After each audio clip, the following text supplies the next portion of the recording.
Good to see you.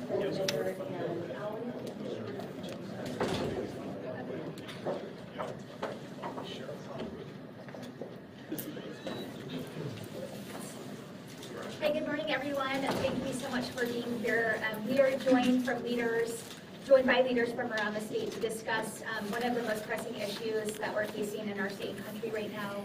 Thank you so much to Representative Sandoval, Sheriff Nanos, Mayor Nichols, and Directors Glover and Clark for joining us, and Senator Fernandez. Before we begin, I do want to say a word about the driver that killed 8 people in Texas yesterday outside of a migrant shelter.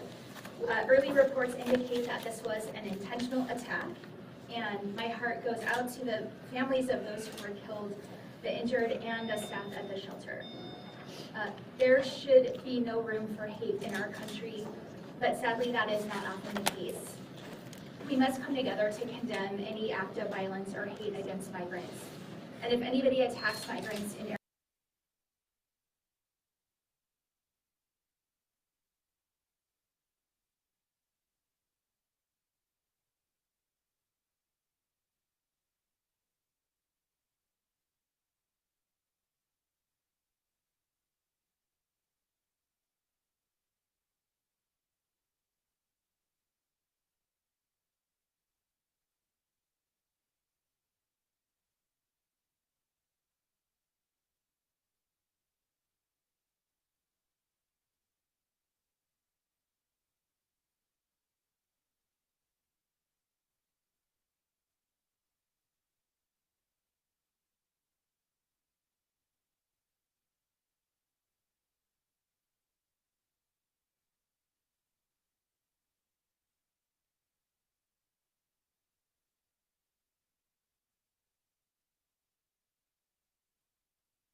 local governments and as we manage a fully expected in communities.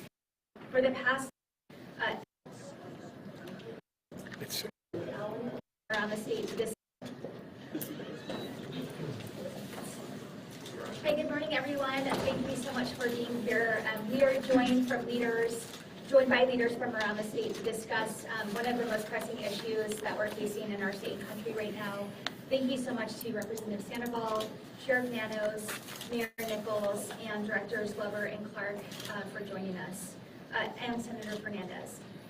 Before we begin, I do want to say a word about the driver that killed 8 people in Texas yesterday outside of a migrant shelter. Early reports indicate that this was an intentional attack, and my heart goes out to the families of those who were killed, the injured, and the staff at the shelter. There should be no room for hate in our country, but sadly that is not often the case. We must come together to condemn any act of violence or hate against migrants. And if anybody attacks migrants in Arizona, I promise that we will prosecute to the fullest extent of the law. Now I'd like to outline how the state of Arizona will approach the lifting of Title 42. For the past 3 years, the federal government has used Title 42 as a temporary solution to a permanent problem. On May 11th, that will come to an end.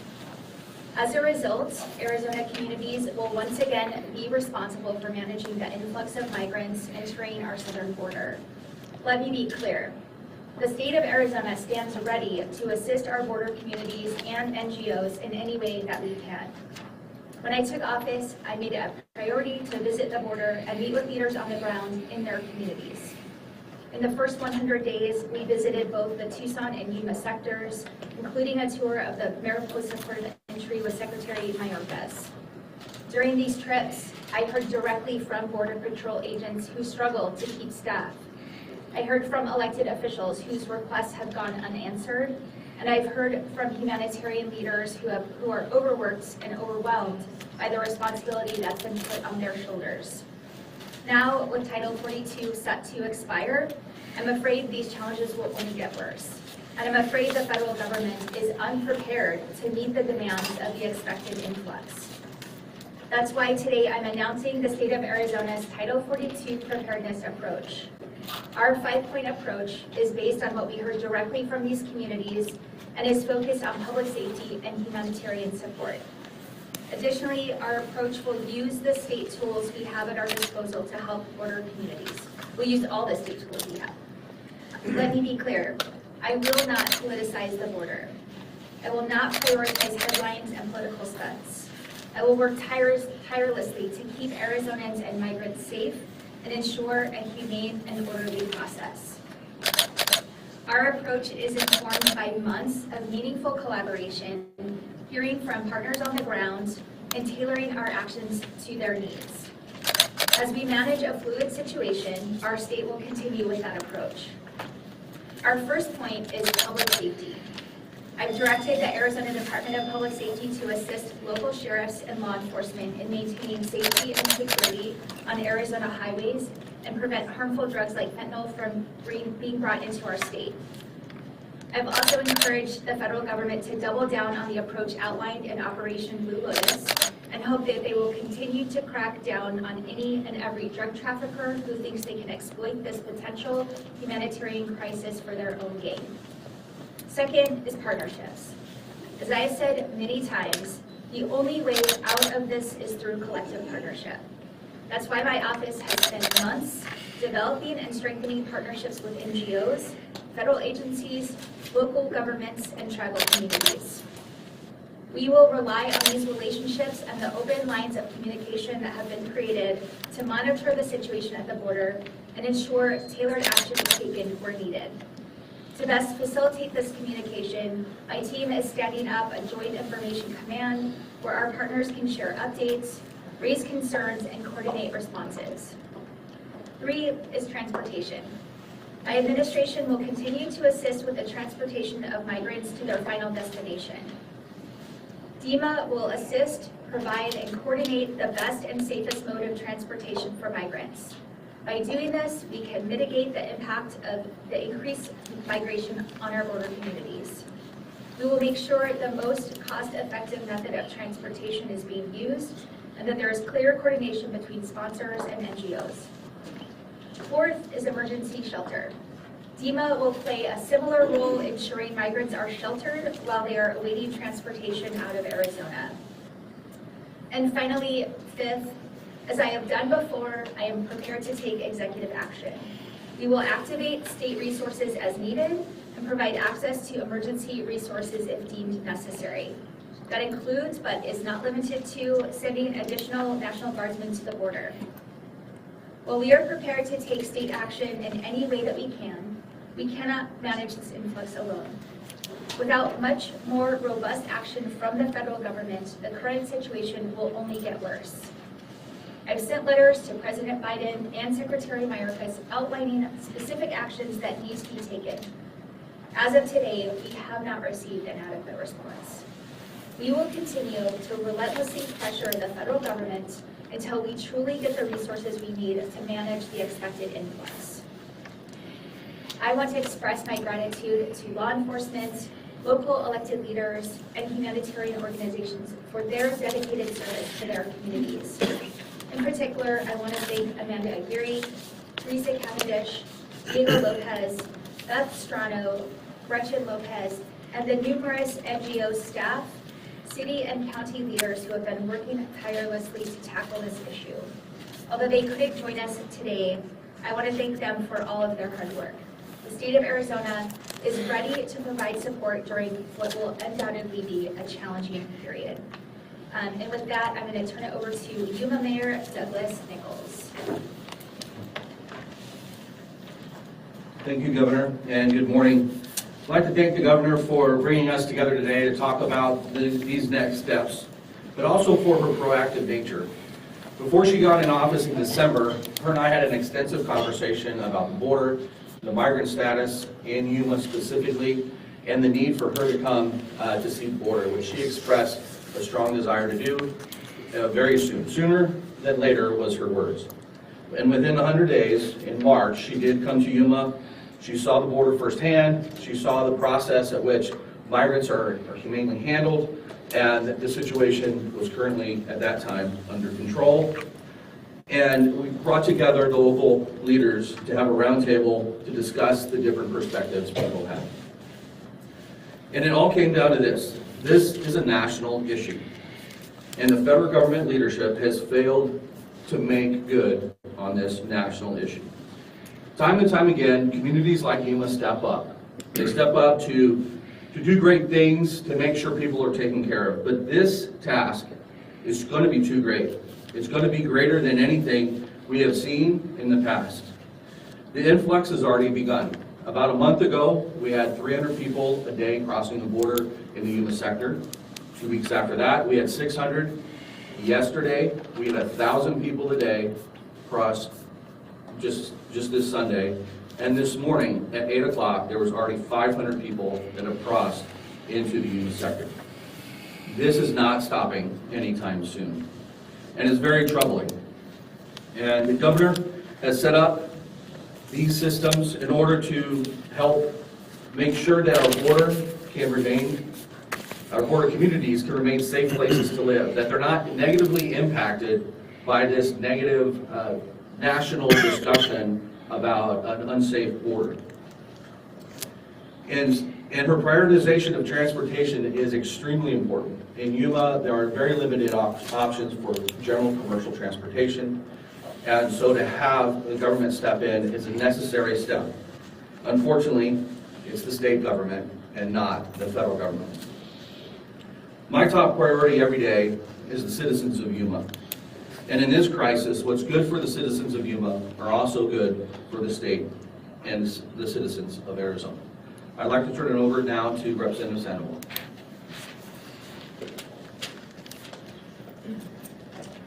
Thank you, Mayor Nichols. Good morning, buenos días. I will be making my remarks in Spanish. Gracias a la gobernadora Hobbs por reunirnos a todos esta mañana para platicar sobre el tema tan importante que es el título 42 y las restricciones que van a terminar. Yo represento el distrito 23, que va desde la ciudad de Goodyear hasta la frontera con San Luis, Arizona. Tuve la oportunidad de hacer una carrera de ayuda fronteriza este pasado fin de semana, el sábado. Fui con la coalición humanitaria Arizona-California, que es dirigida por Fernie Quiroz. Fuimos a dos partes de la frontera, con San Luis y México. En una parte de la frontera, la sección 22, vimos 30 inmigrantes del Congo, Perú, China, Brasil y algunos menores que no venían acompañados, que venían de Guatemala. En el otro sector, el sector 12, vimos aproximadamente 60 migrantes que estaban siendo procesados y transportados ordenadamente por la patrulla fronteriza cuando llegamos. Entiendo que este no es el caso en otras partes de las fronteras, incluso que esto no va a ser el caso más tarde esta semana en nuestra propia frontera, cuando se levante el título 42. Esto definitivamente podría poner una gran carga en nuestras comunidades fronterizas.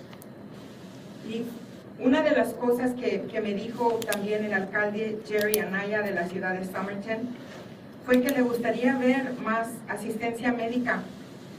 Y también hablé con la concejal Carol Smith de la ciudad de Yuma, que trabaja en el Yuma Regional el hospital, y expresó la misma solicitud, más asistencia médica.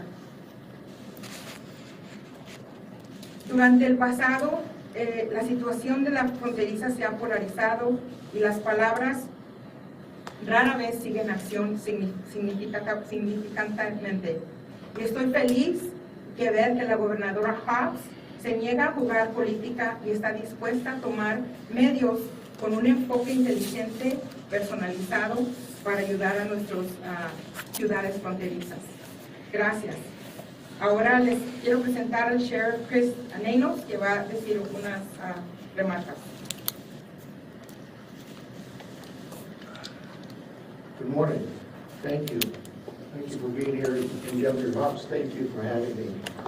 This is a an opportunity I take great, not just pride, but take quite seriously. I was born and raised on the border, and I know too well the sufferings that go on both sides of that border. I will just say this simply, that I've said all along, this is a federal government problem. And for the state to have to take it on, for each county to have to take it on without funding, without any resources, without any housing or food or health care for these migrants, that's just not right. And to put that burden on the counties hurts me specifically, hurts my team specifically, because those funds could go to hiring more deputies, to hiring more corrections officers, to giving those raises that are needed greatly by my team and others out there in the communities. So it does impact us in a way that's not just financial, but more importantly, humanitarian. We all know that we can put all the uniforms you want on that border. We can put the sheriffs, highway patrol, our border patrol agents, 1,500 troops from the federal government. But we also know that's not the solution. The solution lies in the halls of Congress in Washington, D.C. And I think we all are getting a little tired of the partisan politics on such critical issues as gun violence, immigration, you name it. It's time that we hold those we elect to office accountable, that we make them stand up and do something, make an effort to reach across that aisle and get things done.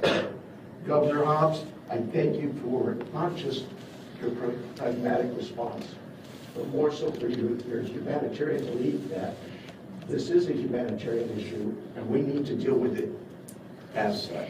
So thank you for having me. Thank you for giving me the opportunity. Director, please, if you would. Good morning. First, I want to start off by thanking Governor Hobbs and our elected officials that are here today. It shows that we're unified in our message and unified in the support of being able to address this issue, as well as being able to protect and be able to provide safety for our Arizona community. That's of the most importance, obviously, to me. The Department of Public Safety is an agency that's here to assist and be able to provide that overall protection and to provide the assistance that's needed for the border, for our communities, and for the counties, and to help and assist the sheriffs in some of the requests in the search and rescue mission to detect various standpoints that they need our assistance. We are there for them. We have their back. So just want to say that this is something that nobody can do alone. It takes a complete community effort to be able to do this. And I believe that that's why we're all here today is to show that it takes an effort for everybody to come together to address this issue. Again, it's something that is a federal issue, but we're here and we have a plan to support our community to be able to address this issue. And I think that that's what's most important.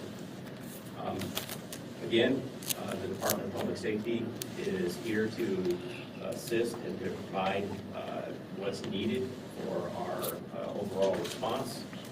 And with that, I will, again, thank you, Governor Hobbs.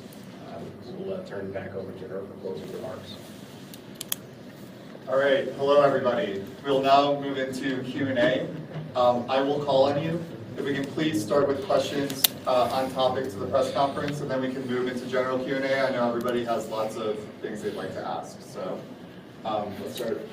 Governor, what's your level of frustration with the federal government not acting on this issue? It's incredibly frustrating. I came into office knowing that this was really a challenge we were going to face early on. Made it a priority, not just to do the public events that we did, the border visits, the roundtables, but my staff has been having listening sessions. We've been doing, at this point, more than daily coordination with folks on the ground, and just really trying to elevate those concerns to the federal government.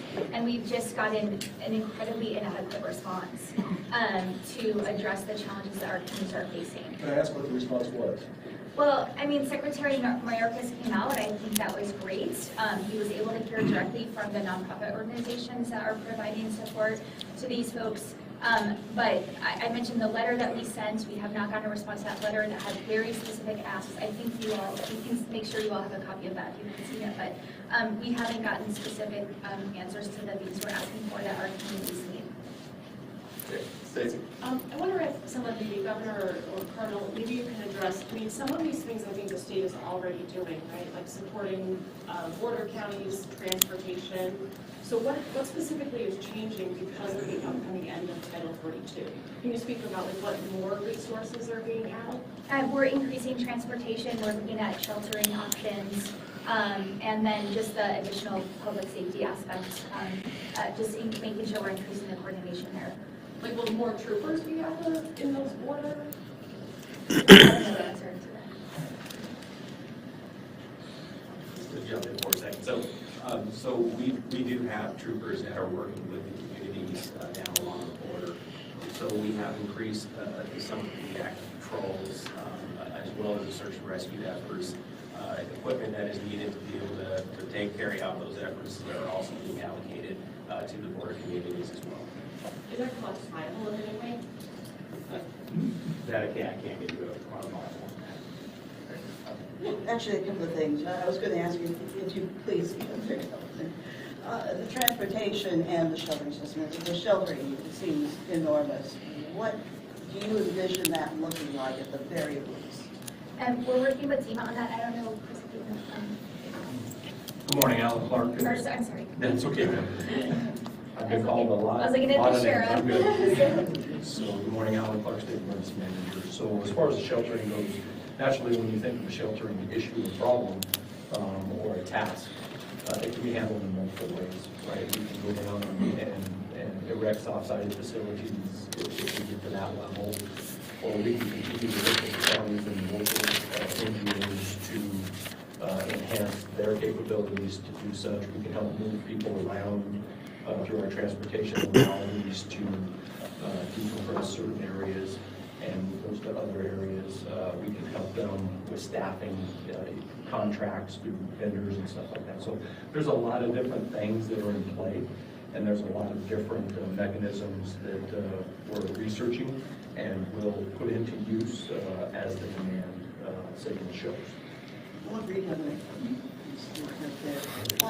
As you know, that there's talk about the Remain in Mexico policy, and I believe that there is some bipartisan support. What do you think about the Remain in Mexico policy? Well, I don't think that's an answer to the problem we're facing. There is no question that the lifting of Title 42 on Thursday is going to increase the flow of migrants, legal migrants into the United States. And so that's what we're focused on right now, is addressing that immediate need and how we can respond to that. All right. Let me start with you, Governor. I appreciate all you're saying. Where's the money for all this going to come from? Heck, we haven't even settled on a supplemental budget. How much is all this going to cost? Well, I don't have specific dollar figures. I know that we are looking for resources everywhere they're available. One of the specific asks we had from the feds was finalizing the shelter, the new FEMA shelter program, which is probably going to be a cost reimbursement situation, but they don't even have that finalized yet. So that's adding to the frustration.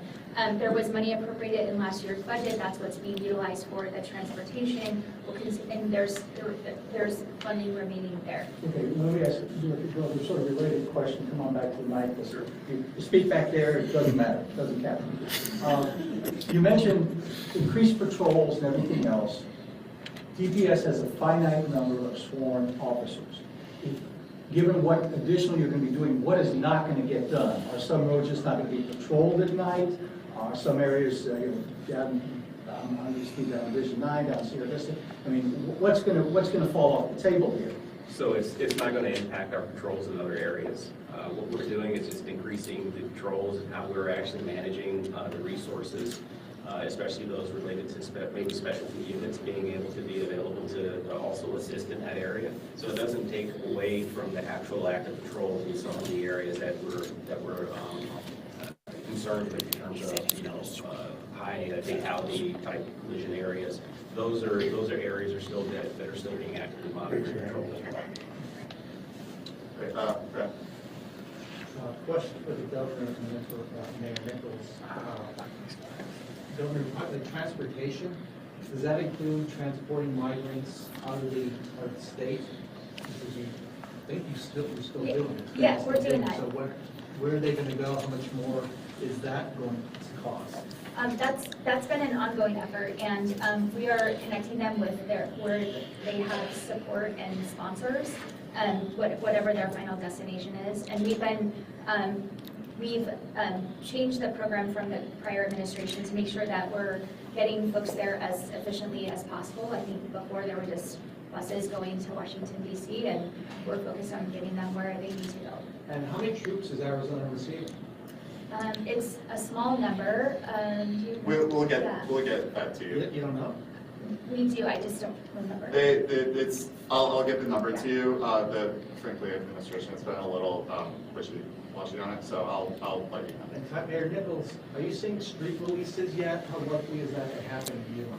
We have not seen our street releases yet, but at the 1,000 a day pace, and that ever increasing, it only takes a few solid weeks of that before we're out, and it could be sooner than that. It depends on how quickly DHS can decompress from the union sector. That's been more and more difficult as in the recent past, decompression's been able to happen because not every sector was busy. Now every sector is busy, so decompression that has to be more internal, and DHS has a lot less resources internal. So once Border Patrol gets overwhelmed and the NGO is overwhelmed, then that's where we get street releases. Yes, right there. Thanks. This is for the governor and the mayor as well. Governor, you talked about you won't be afraid to issue executive orders if it comes to that. And Mayor, we talked about this when we spoke last week. The Border Patrol is worried that as many as 4,000 people could be coming across daily. How quickly is it going to, what levels do things have to hit before you start implementing a more expedited deal on the border? What we know is the situation is and will continue to be fluid. That's why we're in constant communication, so we know what the needs are and we can respond as quickly as possible. So we're going to continue that coordination to make sure that we're able to respond. And so I can't speak to hypotheticals, but we want to make sure that we're ready to respond when we need to. Mayor?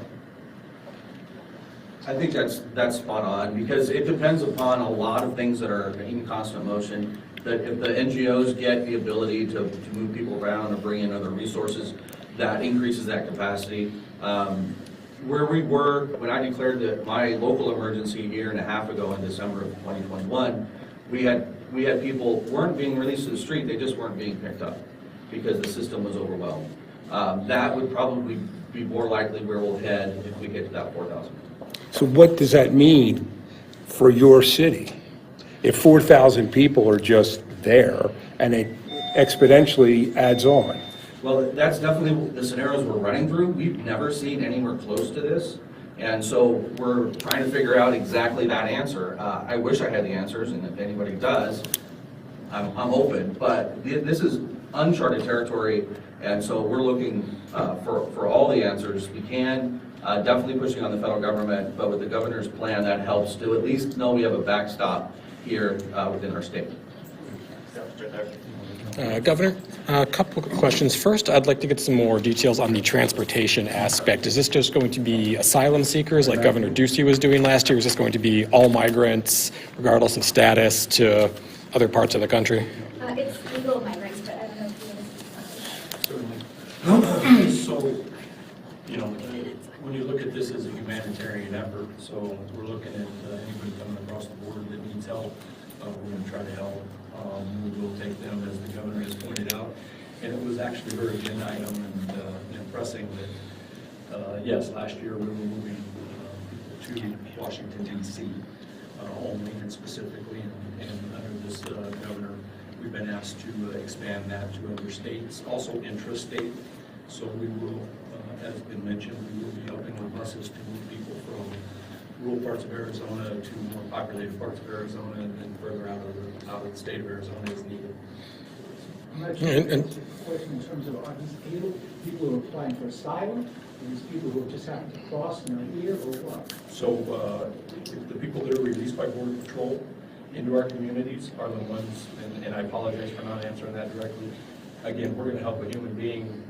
If they're released from Border Patrol, we're going to help that person. And Governor, this mentions executive actions, but doesn't really have any details on what kinds of actions you are willing to take. Can you elaborate on that?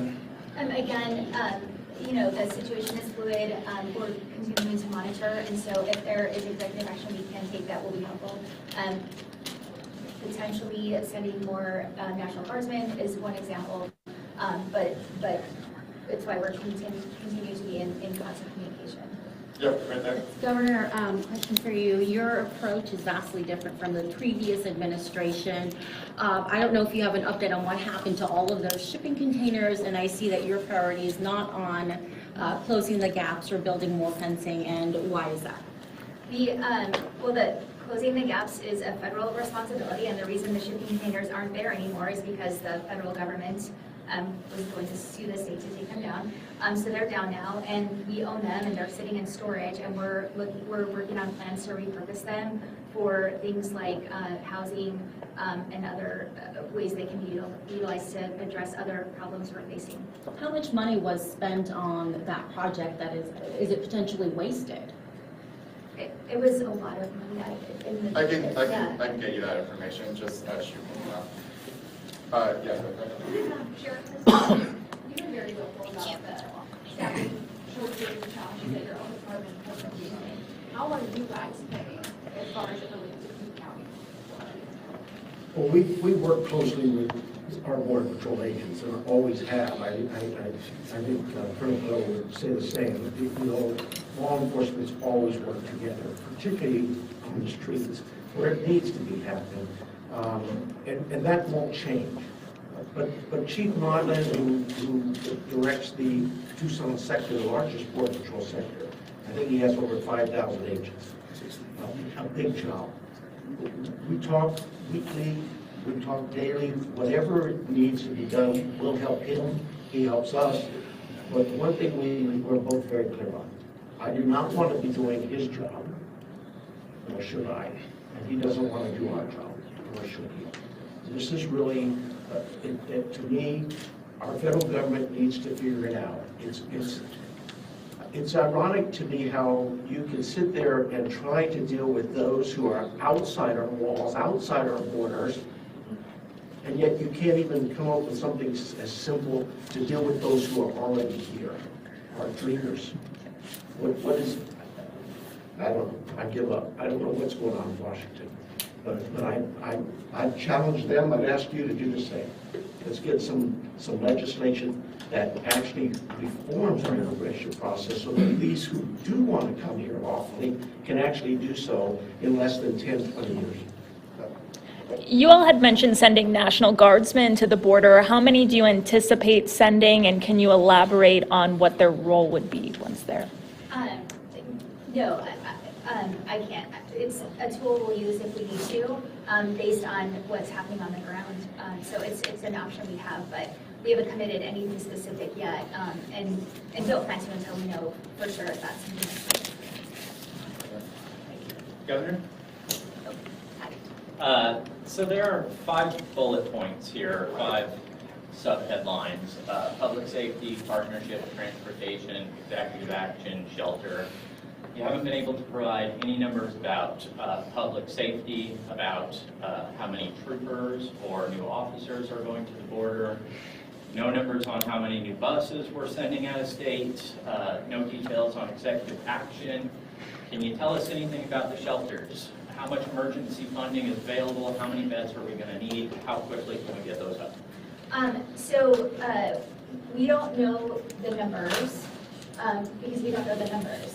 We don't know what the need is actually going to be. We're doing a lot with speculation. There's going to be this many additional folks coming through.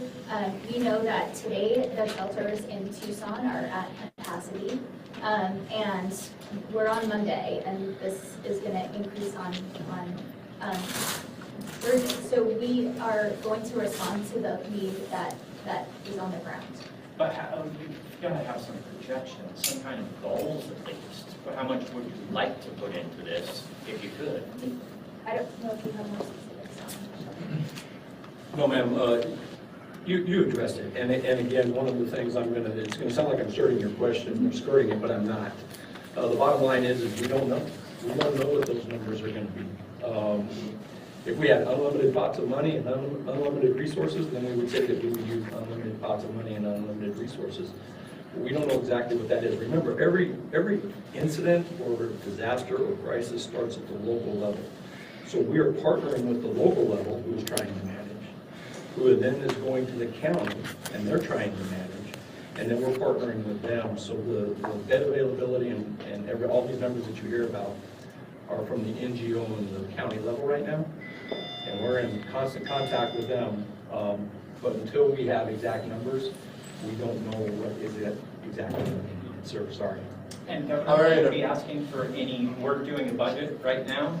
Are you going to be asking for any supplemental appropriation? I mean, we're allegedly passing budget in the next week or so. What are you asking for to fulfill these goals? Yeah, let me just touch on the shelter. We know there's going to be additional federal resources coming from the shelter services program.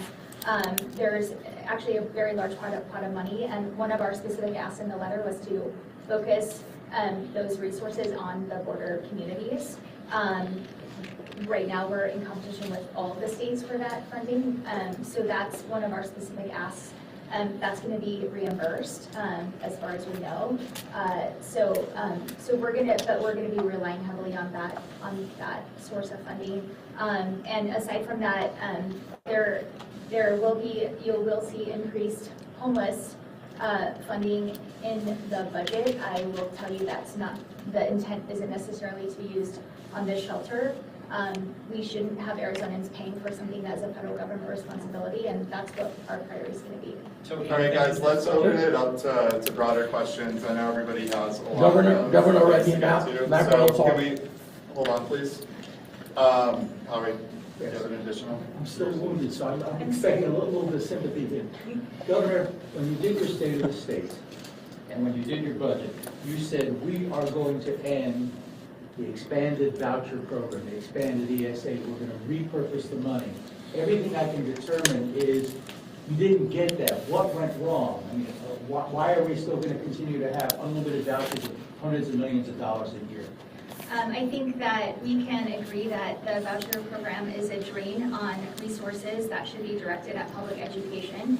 But I didn't say we're going to end it. It is a goal, certainly. We put that in our executive budget as the goal, knowing that we would be in a place where we were going to have to negotiate. That's what we're doing. So are we going to continue that? Other people have questions? Real simple, is enrollment for kids to be unlimited? I'm not going to negotiate the budget here. Governor, right here, please, Map Real Talk will show with you. May 11th is going to be the deadline, as we all know, ma'am. And I was wondering, what is your bucket list? Like, after this is what's happening with Biden, have they been cooperative with you, with your administration, with them? I know you're both Democrats, but at the end of the day, sometimes we have agreed to disagree. Are you having a smooth sailing with them? And my second question is for congratulations, Jeffrey, by the way, on your new job as a colonel. I appreciate you, and I just want to ask you, for the safety of our state of Arizona, what measures are you been taking place? Because you got to assimilate them into the whole countries of 50 states. Can you elaborate, both of you, on what's about to come for the future? Well, I think we're focused right now on this very specific piece of the whole immigration and border puzzle, Title 42, which, as I said at the beginning, has been a temporary solution to what is a permanent problem, and we need comprehensive immigration reform, which is an act of Congress, not something I can, sign an order and do. That being said, that this is the specific issue we're focused on, and I think I've expressed my frustration with the federal government's response to something that we knew was coming, and we've said over and over again that we need a plan to address it, and just the information we're getting about that plan has been much less than adequate. And regarding Biden, President Biden, everything's okay there? Governor Hobbs, I'm going to focus on the issue at hand here. We talk a lot about transportation, the flow of people across the border. What about drug trafficking? I don't think we mentioned the words drug trafficking once during this press conference. Fentanyl is killing thousands and thousands of people, many Arizona residents dying from fentanyl. A lot of that comes over the border. A lot of it comes over Santa Cruz County's border. And I would think any border expert would agree that flow of people is often used to mask and distract from the drug trafficking. What are you doing to address the flow of fentanyl and other dangerous drugs coming across the border that may be coming across with this flow of people we're going to see in the next few days? Yeah, so, you know, I think when Secretary Mayorkas was here, he announced Operation Blue Lotus, which in its first week got 900 pounds of fentanyl from coming across. So we're in part of our request to them was to continue that operation. And our law enforcement is working with the federal agencies on that issue. And we know that folks who are trying to get these substances into our country are using this humanitarian crisis to exploit people and make that happen. So it's certainly part of our focus. And I can't help but notice, no disrespect to Sheriff Manos, he's a great guy, but you don't have any border sheriffs here. Pima County's not on the border. Yes, it is. We have the largest border of any county in the nation. All right, great. Next question. Governor, you knew this was coming. You knew that Title 42 was coming. Sorry, excuse me. You've been going around. You haven't picked me. Told me you were going to pick me. You vetoed, despite the fact that you knew this was coming, you vetoed a number of border security bills, including, to build on his question, bills to strengthen penalties for drug trafficking, like fentanyl. Why did you pick now? Why did you pick when Title 42 is about to end to finally say, you know what, I'm going to get serious about the border? Thanks for asking that question. This certainly is not the first action we've taken on Title 42. As I said from day one, we have been focused on this issue. We've been meeting with community leaders, both publicly and privately, with listening sessions, and we're in more than daily communication with folks on the ground to address what we need to do to respond to this crisis. We knew it was a crisis that was coming, and we've been fighting for it since day one. Why not use Arizona State power to be introduced this afternoon?